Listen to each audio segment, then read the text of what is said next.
Well, hello, my name is Jaromír Beránek. I'm with the city of Prague as a voted representative. I'm currently the chairman of the International Relations and EU Funds Committee of the Prague City Assembly. And my role is more or less to be in touch with Prague's partner cities and possibly also go to international fairs and conferences to tell about what we are dealing with currently in Prague and looking for new partnerships. That's about it.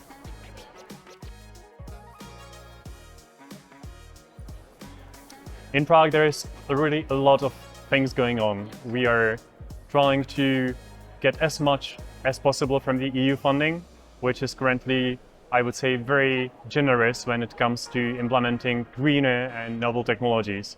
So we are purchasing and procuring greener buses, meaning both hydrogen and electric buses. We are looking for some new tram or streetcar deliveries. And we are also automating 2 of our subway lines. It will take, of course, a few years. It's not a quest for one day only, but we are really very much looking forward to it and bringing it to our citizens and passengers at the same time.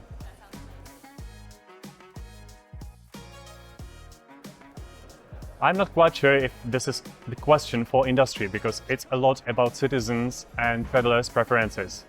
If you think about the city of Prague, we have one of the highest public transportation riderships all around Europe, and our transportation system when it comes to public transit is usually ranking between top 3 cities all over the world. But yet we are having troubles with too many cars in the city. People simply want to travel a lot, which is fine, of course, but it's not easy to persuade the regular heavy car travelers to switch to more sustainable ways of transportation. What we are trying to do in order to change, let's say, the psyche of the people and maybe persuade them in a more progressive way is to offer new opportunities, better quality of transportation services, and also within our intermodal trip planner or basically city transit planning application to switch seamlessly from one mode to another. And it's, of course, a question for everyone if he or she wants to try and give it a shot or not.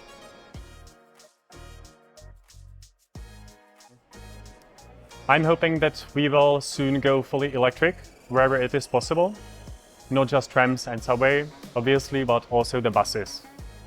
At the same time, there is a risk that we need to keep part of the fleet independent of the electric grid in case of emergencies, inundations, or big fires, or simply blackouts.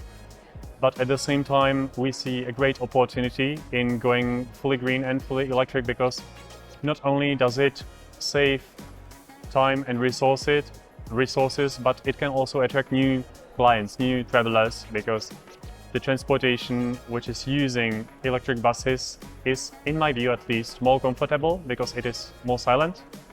And it also gives a little bit more space for the passengers within the buses, because you can give up on the engines which are built in the vehicles.